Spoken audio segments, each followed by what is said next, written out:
Hello everybody. I just thought I'd do a short video on the some of the features of the Jamman Solo XT and some tips for looping that took me a wee while to learn, but actually they're very worthwhile. I think this is the best looping pedal that you can buy for the money. This Jamman, I got them for under $100 each. So the first tip is to buy another pedal and learn how to sync it. If you go to the book here, very, very quick, you can learn how to sync it. That grey lead there learns it. And you know that pedal is synced because there's a little dot beside the number 18. Just while I'm on this pedal here, I use this for my drums and I channel the signal into a separate output. So the drums go into a separate output either on my desk or my amp. And what I do is I blend a drum sound that I make myself with a drum sound that is in the machine here. And if I go to setup rhythm, you'll see I've picked rhythm number 9 there, and that's basically a tambourine. So there's a tambourine and a kind of bass drum there that sounds quite nice, that I like. It's a kind of folky sound. I break the signal here. You can't see that because of the lighting, but basically that's an on-off switch. So when I cue the drums, you see it's flashing, it's getting ready to play. It's waiting for the signal from this fella here, which is the master. So okay, you've got your extra pedal and you put your drums on it. The second tip I'm going to give you is that learn how to split your signals and route them all separately to different channels within either your amp or your mixing desk. So in my case here, this is my guitar coming in here, obviously, and every now and basically, if I'm making a backing track, I normally put a bass guitar in here. So the bass guitar comes out this side, and the acoustic guitar comes out that side. I discovered through trial and error that if I record my bass guitar and then pull that out, which is basically just a little 3.5 to 6mm converter. These two tracks get mixed up and they lose their separation. So there's a switch in there that you have to engage something in there to make that work. So there you are. So in this instance here, the drums are ready to go into a separate track. There's a rhythm guitar laid down already. It's ready to go. And the bass is ready to go. And the third tip I'd say to you is learn how to layer your sound. And by that I mean with this very simple system here, basically once I arm this, I'm controlling all the sound basically with just a couple of kicks of this pedal.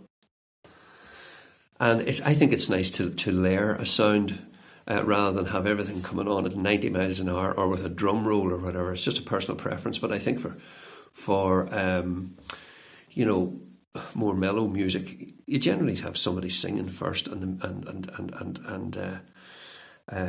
guitars coming in and then a bass creeping in, and then before you know it, you have a bit of you have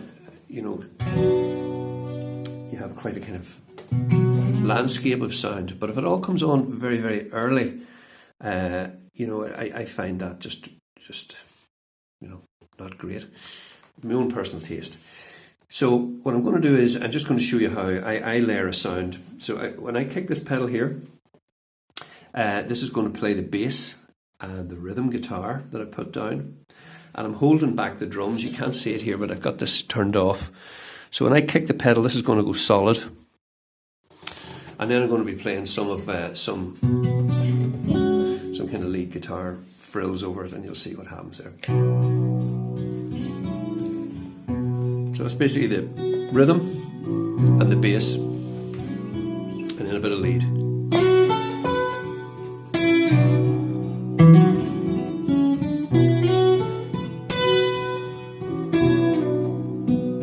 And I'll turn the drums on.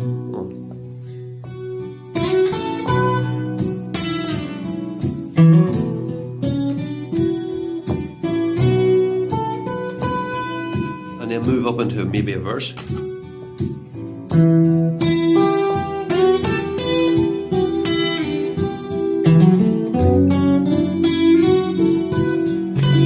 Kicking the pedal off for some dynamics.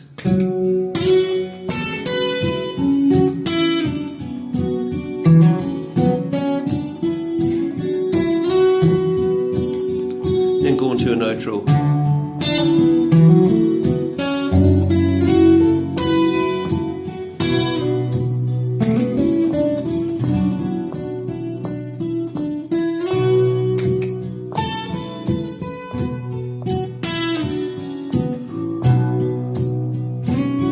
So I'm going to try and get out of this now.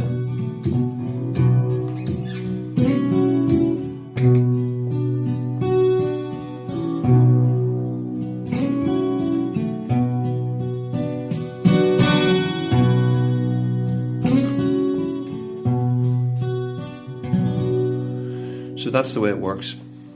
You have to excuse my bad guitar playing here and talking and recording at the same time. The other tip number 4, you should buy one of these. Okay, that's a phone charger.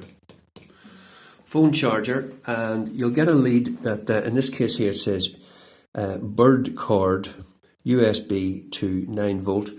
That's a little gadget that you buy, and that turns the circuitry in here, turns the 5 volt into 9 volt, and you can be able to fire up these pedals in it's a very, very elegant solution in order to do that.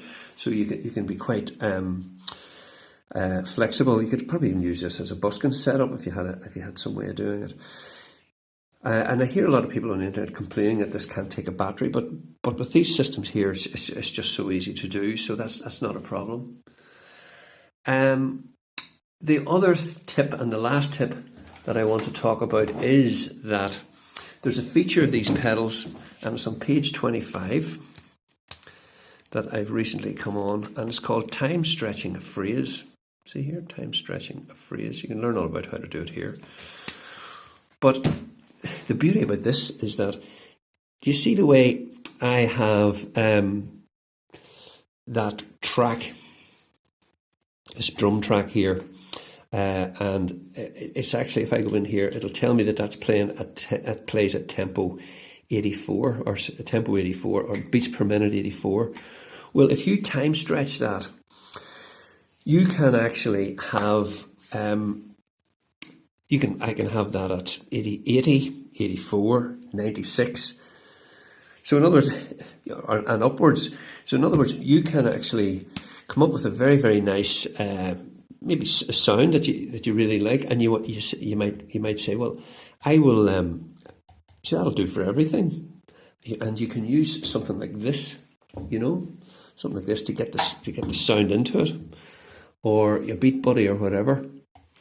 And so in this case here, if I just I'm just going to unsync this. In this case here, if I show you now, this is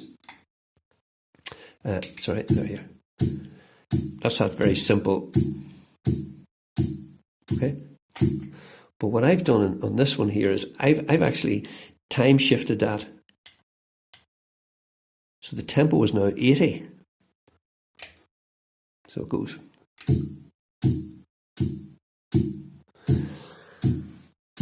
I could have time shifted that to be 120 or 100 or whatever. So a very good way to use this pedal would be, if I find most songs that I play are somewhere between 80 and 120, all of them. And when you get the beats per minute, so I could, for example, on slot number 80, have beats per minute at 80. At slot number 82, beats per minute at 82. Slot number, 84, beats per minute 84.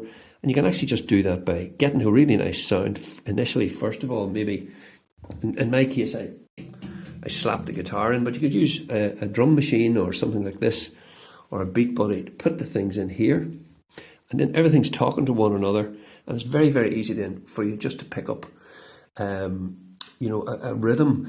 That's very, very important if you want to write a song, or you want to see if a song suits you.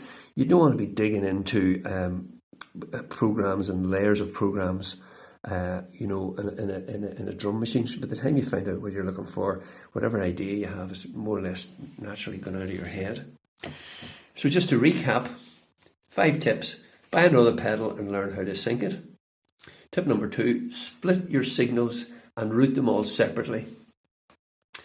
Tip number 3, learn how to layer your sound and bring these different elements together and basically in terms of starting the song, being in the song and getting out of the song. In other words, it gives you dynamics very simply. Buy a phone charger if you want to be more flexible with your power outputs. And finally, learn how to make this drum portion work for you, either by putting acoustic sounds on it yourself, or generating some other kind of electronic sounds into it, and then you can use the time stretch option to basically fill this very quickly with you know, all the different tempos that you need, basically to keep you playing for ages, if you're an old man like me. So there you are. I hope you enjoyed the video. If you did, give it a thumbs up. And one last piece of advice is keep playing your music and stay out of trouble. Okay, thank you very much. Bye.